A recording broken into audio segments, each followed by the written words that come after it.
പാലാ ലാലം പഴയ പള്ളിയും ലാലം പുത്തൻ പള്ളിയും സംയുക്തമായി നേതൃത്വം നൽകിയ ടൗൺ കുരിശിന്റെ വഴി ദുഃഖവെള്ളിയാഴ്ച നടന്നു. പട്ടണം പൂർണ്ണമായി ചുറ്റിയുള്ള കുരിശിന്റെ വഴി എന്നതായിരുന്നു കുരിശിന്റെ വഴിയുടെ പ്രത്യേകത. വികാരിമാരായ റവറൻ ഫാദർ ജോസഫ് തടത്തിലും റവറൻ ഫാദർ ജോർജ് മൂലേച്ചാലിലും മുഖ്യ കാർമ്മികത്വം വഹിച്ചു.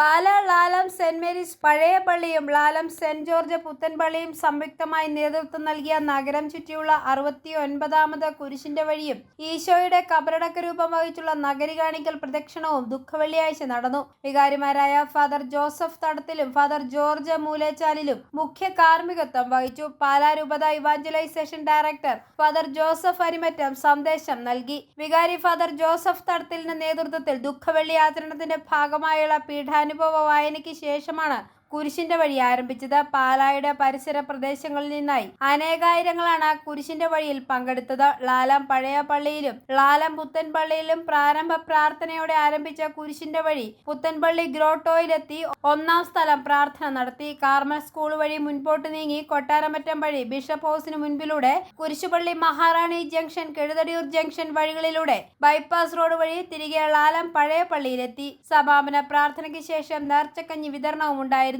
വികാരിമാരായ father Joseph Thadathil, father George Moolechalil, pastor assistant father Joseph Alancheril, സഹവികാരിമാരായ father Joby Kunnakkattu, father Paul Kunnumpurath, father Kuriakose Koottunkal, കൈക്കാരന്മാരായ Tenson Valiyakappil, George Kutty Njavalil, Babychan Chakkalackal, Sabu Thenamackal, Augustine Uzhuthuval, Puthenpurackal, Roy Upputtil, Jolly Thottunkal, Noble Panayil, കൺവീനർമാരായ രാജീവ് കൊച്ചുപറമ്പിൽ, രാജേഷ് പാറയിൽ, ലിജു അനിത്തോട്ടം എന്നിവർ നേതൃത്വം നൽകി. ഐഫോറിയോ ന്യൂസ്, പാലാ.